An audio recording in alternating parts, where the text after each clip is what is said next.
안녕하십니까. 칼바르트 신학에서 오늘 121강 맞겠죠? 네, 하겠습니다. 121강입니다.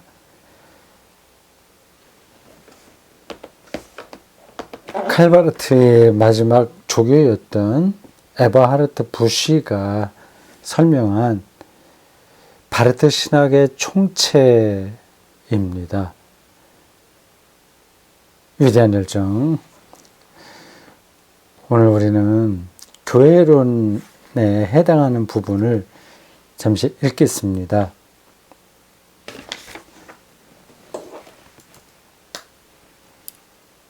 구장이군요. 9장 교회론에 해당하는 건데 제목은 함께 나아가기 이렇게 되어 있습니다. 좀 적어봐야 되겠습니다. 이게 물백목이라고요.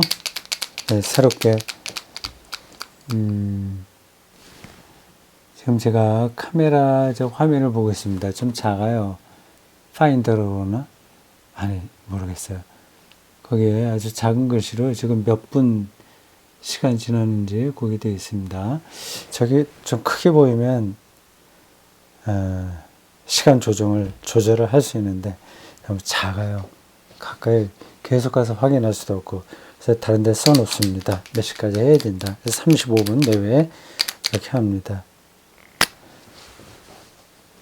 자, 9장 교회론입니다. 함께 나아가기 이런 제목이 달렸어요. 교회는 함께 가는 거다. 혼자로서는 교회가 되지 않습니다. 혼자도 하나님을 믿을 수 있죠. 근데 교회는 아닙니다. 근데 교회가 왜 중요하냐? 혼자서는 기독교 신앙을 바르게 지켜내기가 어렵습니다. 그 개인의 한계이기도 하고요. 또 교회는 많은 사람들의 영성이 집중되잖아요. 그리고 그 역사를 통해서 내려오지 않습니까? 그런데 개인으로서는 참여하기가 힘든 거죠. 여기서 함께 한다고 할 때 꼭 어느 구체적인 교회당에 모여야 된다고 하는 것을 전제하는 건 아닙니다. 그렇게 하면 좋죠.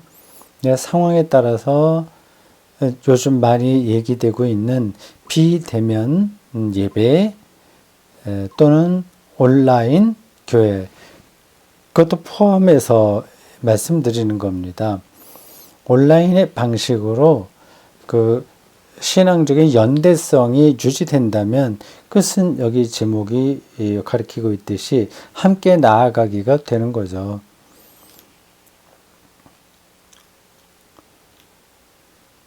자, 여기서 소제목으로 앞에서 궁지에 몰린 교회, 이게 근대주의 이후로 어떻게 됐냐는 걸 말씀드렸습니다.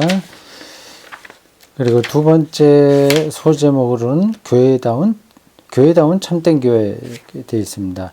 그 120강에서 그 소제목에 해당하는 부분을 시작했습니다.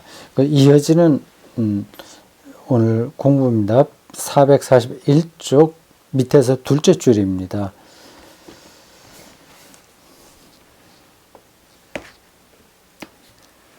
그 120강 그 마지막 본문이 이렇습니다. 굉장히 인상적이었어요. 이와 같은 바르트적인 의미에서 교회의 실존은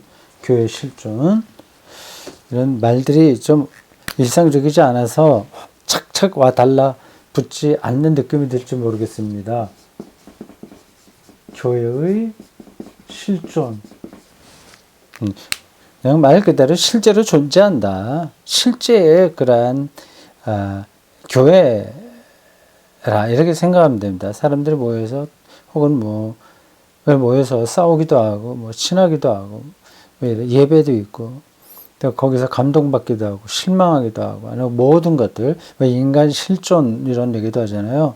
그 교회 실존은 있는 그대로의 교회는 믿는 자의 개별적인 실존보다 필연적으로 앞선다.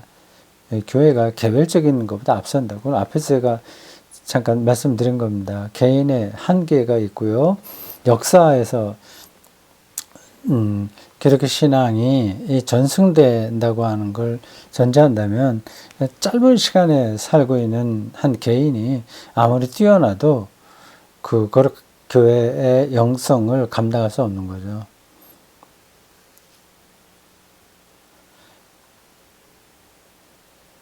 여기서 볼 수 있는 현상으로서의 교회, 이게 실존이죠. 실존적인 교회죠. 즉, 보이는 존재로서의 교회는 자신의 보이지 않는 존재에 대한 증인이다. 실제 이렇게 작동되고 있는 교회가 보이지 않는 교회, 이거는 승리한 교회예요. 이미 완전한 교회입니다. 그건 눈에 보이진 않은 거죠. 종말론적인 차원을 가리킵니다. 그 보이지 않는 존재에 대한 증인. 문장 조금 더 정확하게 보면요, 이렇습니다. 보이는 존재로서의 교회는 자신의 보이지 않는 존재에 대한 증인이다. 이 보이지 않는 존재라는 거는 교회의 존재라는 겁니다. 보이지 않는 교회의 존재에 대한 증인이다. 그러니까 중요하죠. 증인이니까 중요하죠. 뭐뭐가 어떻다 하는 것들을 법정에서 증인으로 나서는 거하고 비슷한 겁니다. 그걸 확신하고 있어야죠. 알아야죠.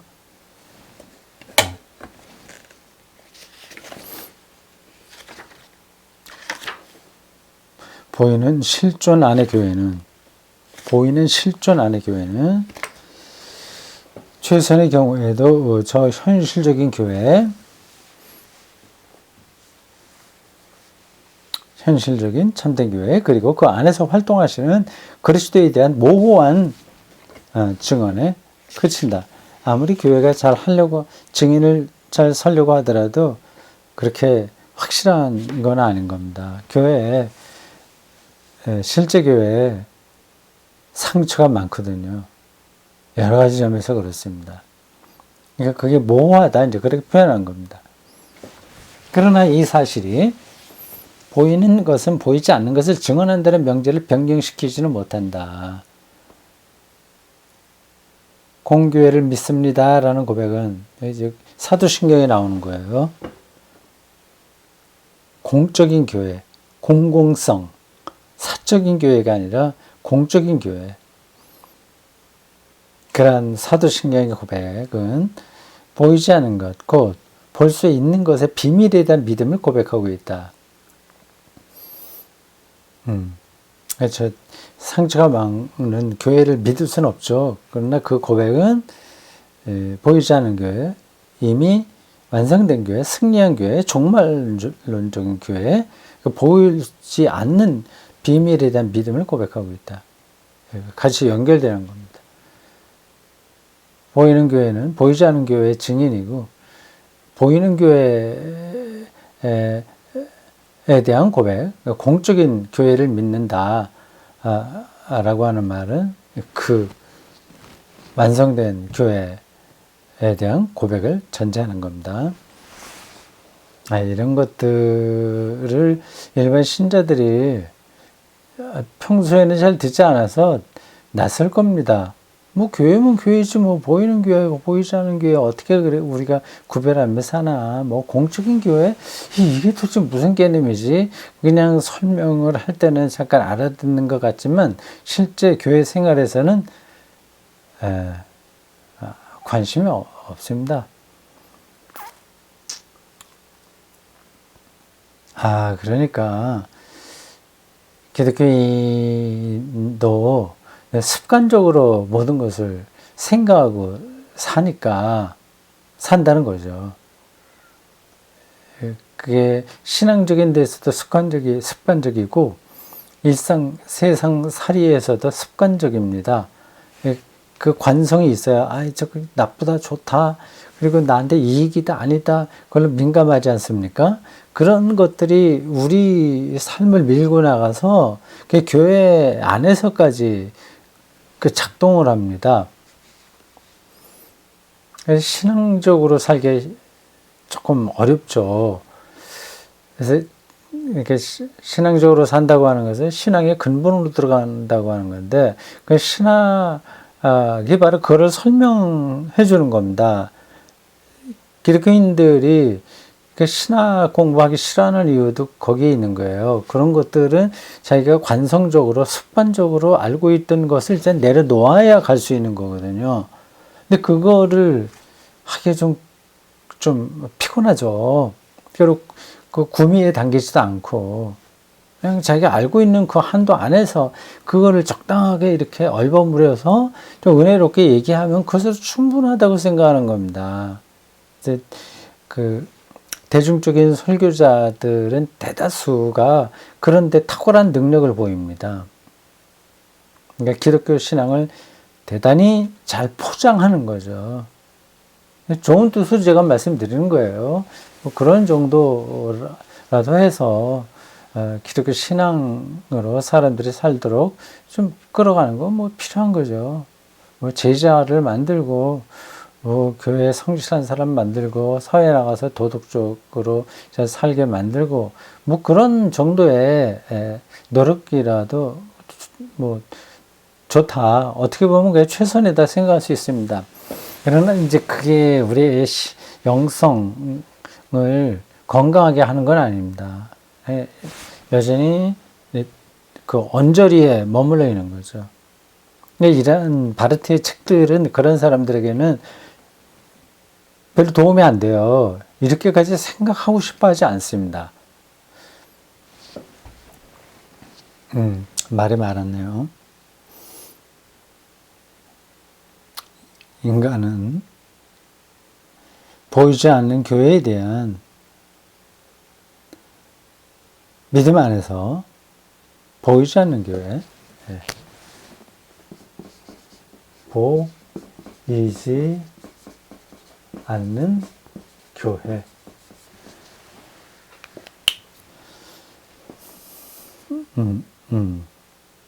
보이지 않는 교회에 대한 믿음 안에서 이런 말들은 어떤 생각들이 머리에 정리가 돼야 되는데 그게 쉽지 않을 겁니다.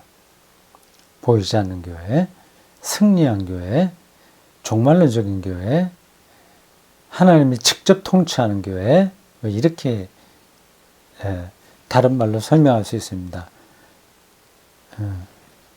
보이지 않는 교회에 대한 믿음 안에서 교회는 안에서 보이는 교회의 작업 및 투쟁의 영역 안으로 입장하게 된다. 그 믿음 안에서 하나님이 이미 완성한 그 교회에 대한 믿음 안에서 실제로는 한계가 많은 이 보이는 교회에 이 안에 들어와서 싸울 건 싸우고 고칠 건 고치고 양보할 건 양보하고 그렇게 사는 거죠. 왜 작업 및 투쟁의 영역인가? 그 표현을 했군요. 교회의 작업 및 투쟁. 작업이라고 하는 이 번역이 어떤 단어에서 온지 모르겠습니다. 좀 더 따라가 봅시다. 왜냐하면 보이는 것의 영역에 있는 교회는 자신의 보이지 않는 비밀에 대한 증언을 다수간 흐려놓거나 아니면 그것에 책임을 져야 할 상황에 처할 수 있기 때문이다. 그때 교회는 그리스도께서 교회 자체 안에서 증언하신다는 사실, 그렇기 때문에 교회 자신이 참된 교회일 수 있다는 사실을 증언하지 못한다. 예수가 하니까 자기 스스로 자기가 참되다고 말할 수는 없다. 그때 교회는 교회를 교회되게 만드는 예수 그리스도의 교회라는 사실에 상응하지 못하고 오히려 그것과 모순된 상황에 상태에 떨어진다.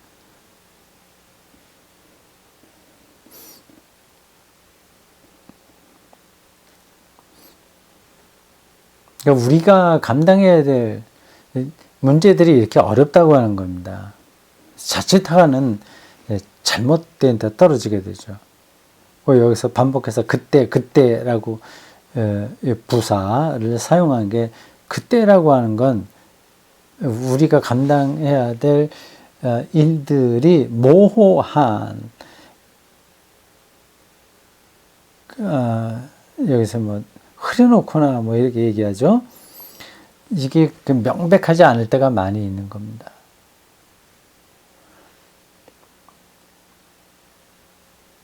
그때 교회는 교회를 교회되게 만드는 예수 그리스도의 교회라는 사실에 상응하지 못하고 오히려 그 모순 상태에 빠진다. 그리스도가 주인이 아니라 자기가 주인처럼 행세하게 되는 거죠. 히틀러의 나치즘 시대 독일 교회를 지금 바르트는 염두에 두고 얘기를 하는 겁니다.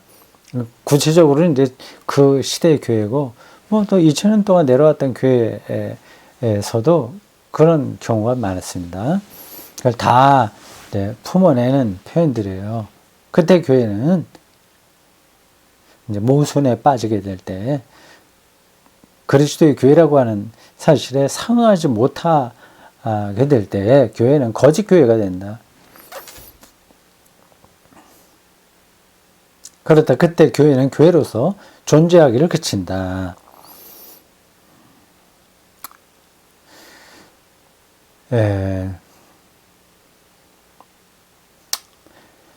교회는 교회로서 존재하기를 그친다. 그러면 이걸 누가 구분하느냐? 예수 그리스도의 교회라는 사실에 상응하지 못하고 있는지 상응하고 있는지 그거를 누가 어떻게 판단하냐? 그것도 사실은 간단한 문제는 아닙니다.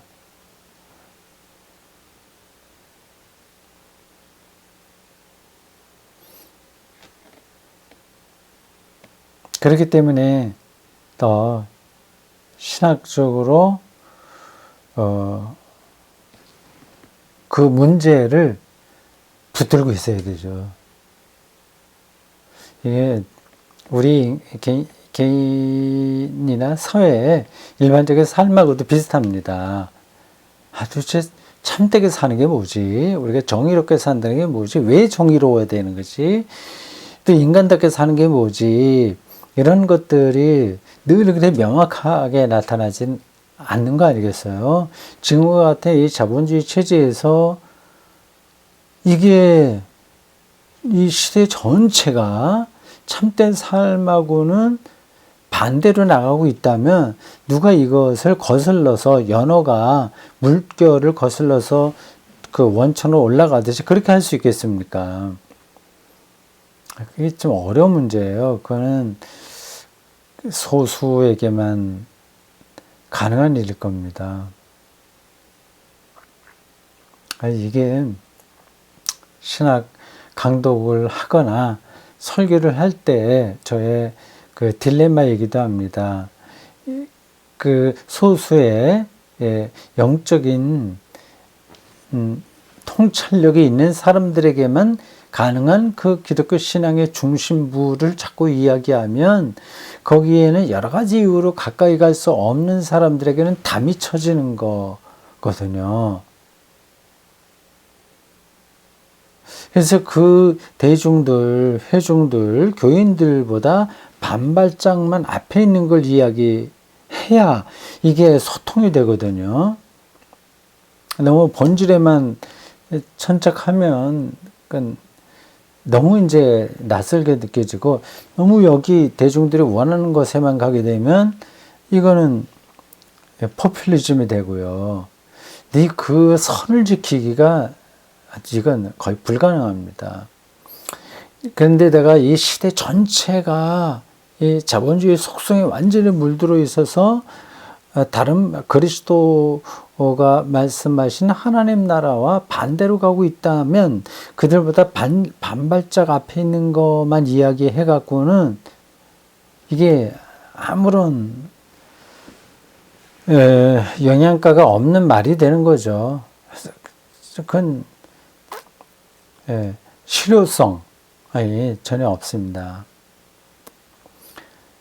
그렇다고 해서 다른 길이 있는 것도 아니고 다른 길을 찾는다면 완전 혁명적인 거거든요. 근데 그렇게 하려면 그건 또 개인의 역량도 더 특별히 더 필요하기도 하고 시대가 그걸 또 받쳐줘야 되기도 합니다. 마틴 루터 같은 사람의 경우가 비슷한 거죠.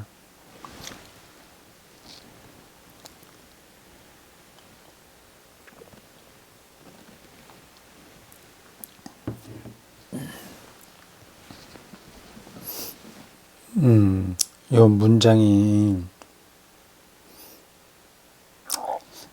중요하긴 한데 참 어렵다 그런 뜻으로 말씀드린 거예요. 교회는 교회로서 존재하기를 그친다. 말은 할 수 있는데 그렇다면 어떻게 해야 되냐. 그리스도의 교회라고 하는 사실에 상응하는 교회가 되려면 실질적으로 뭘 어떻게 해야 되냐.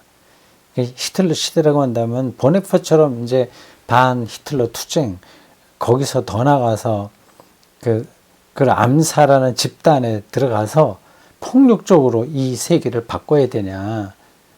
참 어려운 문제입니다.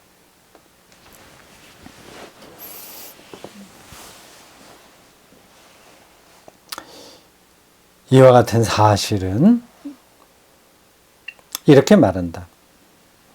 교회의 위협은 교회 밖의 권세들로부터 주어지는 것이 아니라 그 안에 있는 자기 정체성에 대한 혼란이죠. 교회 자체의 잘못이다. 기본적으로는 그렇습니다. 이 시대가 아무리 혼탁해도 교회를 교회답지 못하게 하는 것은 자체 내부에 있습니다. 틀림없는 사실이죠.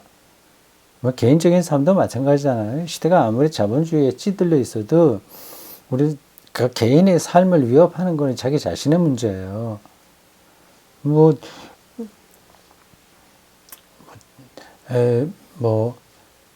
금수저다, 은수저다, 흙수저다 그런 얘기들, 갑과 을의 관계다, 또 집값, 교육 이런 것들 모든 게 다 이거는 서민들의 삶이 도저히 뚫고 나갈 수 있는 가능성이 없는 시대다 이렇게 얘기를 하는 사람들도 있지 않습니까? 그게 많은 경우에 맞겠죠. 근데 그렇다고 해서 우리의 삶이 다 훼손되는 건 아닙니다. 결국은 자기 안에 있는 거거든요. 현재 대한민국 같은 이런 상황에서도 의미 있게 살 수 있는 길은 얼마든지 있습니다. 일단 시골로 내려오면 돼. 시골이라기보다 지방으로 내려가면 되죠. 그리고 지금도 일자리 없다고 하지만 일자리 찾아보면 많습니다. 근데 연봉이 좀 작아서 그렇죠. 건강하기만 한다면 이렇게 특별하게 기술이 없어도 200만 원 정도는 벌 거래요, 한 달에. 그러면 지방에서는 집을 어떻게 하느냐에 따라서 약간 달라지긴 하지만 먹고 사는 데는 큰 지장이 없습니다. 그리고 부부가 같이 건강하다면 각각 200만 원씩 벌면 400만 원이 되니까 살 수 있는 거죠. 외국인 노동자들이 우리나라에 와서 지내는 거 바꿔놓고 생각하면 우리 얼마든지 가능하거든요. 근데 이게 비교되니까 다른 친구들은 대기업에 들어가서 어떻고 저쩌고 하고 나는 이제 이 지방에 내려와서 그 간의 순공업 비슷한 데 들어가서 하루에 10시간씩 일하면서 겨우 200만 원 받고 산다 이러면 자기 초라하게 느껴지지 않습니까? 근데 그것만 극복하면 이 세상이 아무리 뒤죽박죽 됐다고 하더라도 그 정도의 차이가 있긴 있으나 대한민국을 전제한다면 삶을 삶답게 살 수 있는 가능성은 있습니다. 얘기가 옆으로 가버렸네요. 그 교회 문제는 교회가 교회답지 못하게 되는 위협은 밖에 있는 게 아니라 안에 있다. 신학적인 거다. 그 말은 옳은 겁니다. 그게 우리의 일반적인 삶과 똑같다. 그런 뜻으로 제가 좀 부연 설명을 했습니다. 이것의 역은 성립된다. 교회가 교회로서 존재하는 곳에서 교회는 이미 구원받았다. 내부로부터 온 것만큼 강한 압제가 외부로부터 교회에 닥친 적은 없다. 재밌는 표현이죠. 마틴 루터가 종교개혁 할 당시에 물론 마틴 루터는 종교개혁할 생각은 없었습니다. 그 역사가 그렇게 흘러가서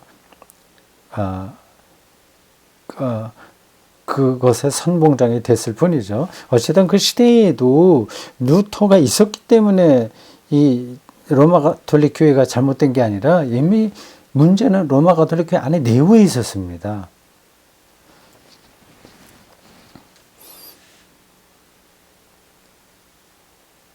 재밌는 편이에요. 내부로부터 온 것만큼 강한 압제가 억압이 외부로부터 교회에 닥친 적은 없다. 교회는 흔들리기는 하지만 결코 침몰하지 않는다. 굉장히 시적인 표현이네요. 흔들리긴 하지만 침몰하지는 않는다. 어떠한 어려운 조건이라도 이런 거죠. 맞습니다. 여기서 말하는 거 다시 반복하지만 교회를 자기 인생이라고 생각이 됩니다. 인생은 흔들리기는 하지만 결코 침몰하지는 않는다. 하지만 이 진술이 그렇게 악한 위험에 처한 교회가 교회의 실체에 반하는 음모 외에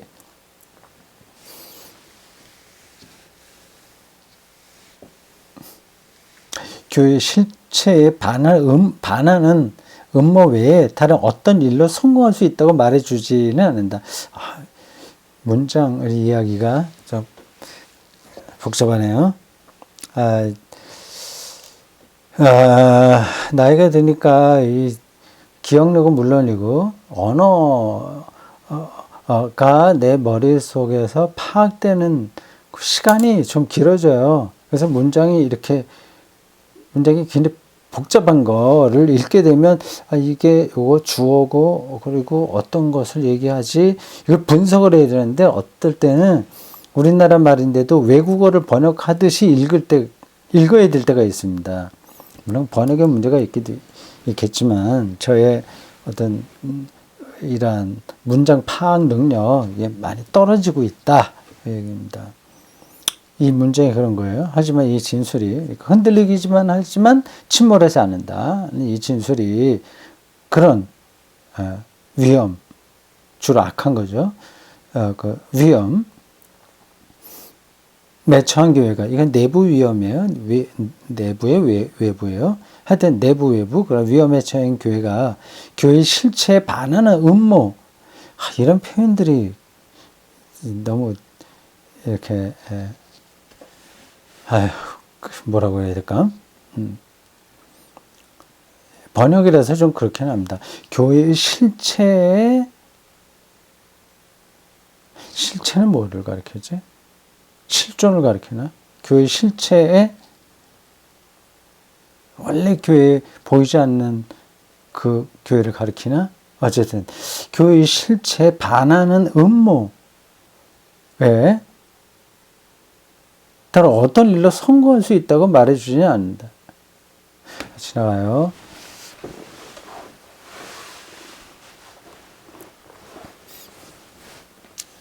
진술이 말해주진 않는다. 뭘 말해주지 않아요?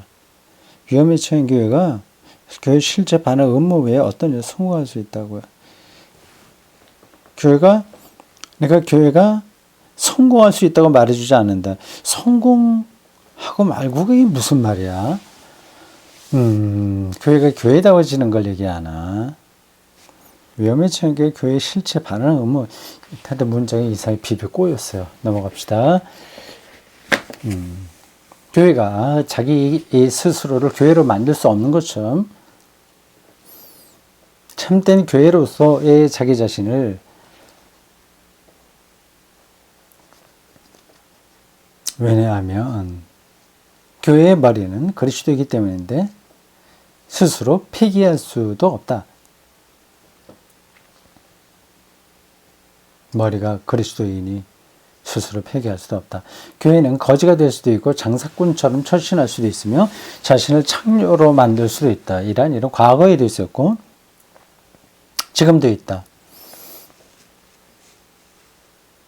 무당으로도 만들 수 있죠.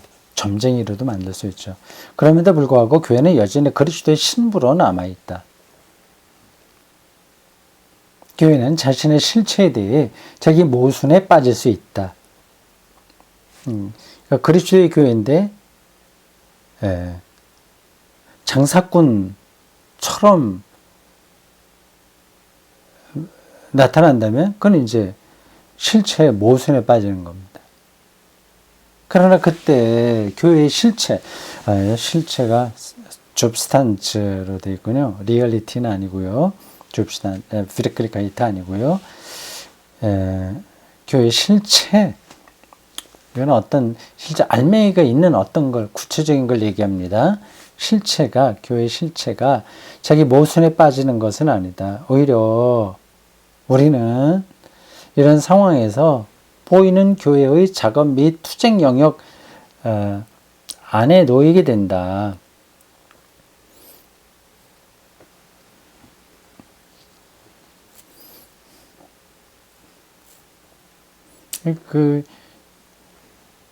교회가 이제 타락하면 그럼 거기서 투쟁하고 또 새로워지고 이제 하면 된다는 거죠.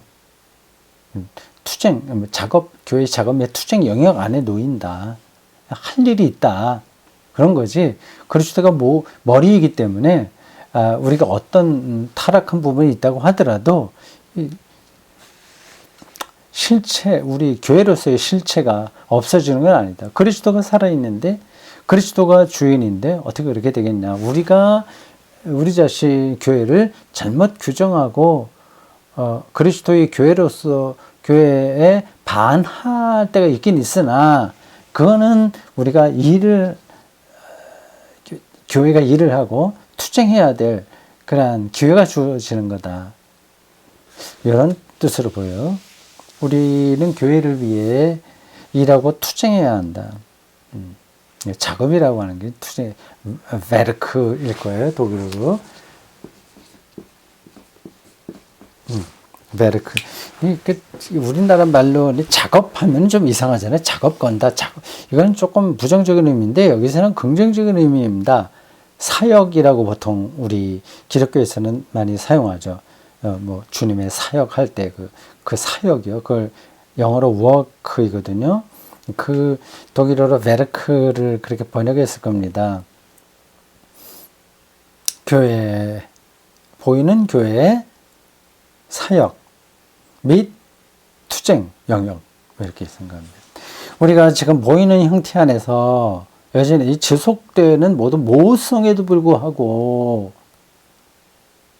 여기 하나님 나라가 있는 거야 없는 거야 그런 모호성, 자신의 실체와 더 이상 모순되는 것이 아니라 오히려 일치하도록, 그래서 자신이 예수 그리스도의 교회이고 그분이 불러 모으고 건립하고 소명을 주신 교회, 그분이 토대를 마련해 주셨고 그래서 그분께 속하고 그분께 순종하는 교회라는 사실을 증언하게 되도록 일하고 투쟁해야 된다. 여기 작업이라고 하는 단어, 일과 투쟁. 모순되는 것처럼 보이는 경우에도 교회의 실체를 우리가 잃어버린 건 아니다. 그건 오히려 일하고 투쟁해야 될 때다. 그걸 우리가 깨닫도록 한다. 그죠?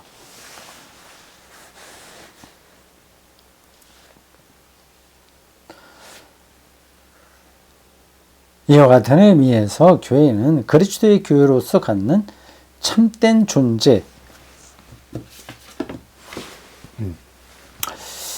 이와 같은 의미에서 교회는 그리스도의 교회로서 그리스도를 머리로 하는 교회니까 교회로서 갖는 참된 존재에 상응하게 되며 자신의 보이는 실존, 교회의 실존이 위치하는 증언의 토대 위에서 존재하게 된다. 증언. 그리스도가 십자가에 달리셨습니다. 부활하셨습니다. 하나님 나라를 선포하셨습니다. 다시 오실 것입니다. 그런 것들이 증언의 내용이죠. 증언의 토대 위에서 존재하게 된다. 그러니 교회가 비록 일시적으로 장사꾼이나 거지나 창녀가 된다고 하더라도 교회의 실체가 부정되는 건 아니다. 오히려 사역하고 투쟁해서 증언자로서의 위치로 나아가는 기회다. 그렇게 생각하시면 되겠습니다. 자, 오늘 여기까지 하겠습니다. 수고했습니다.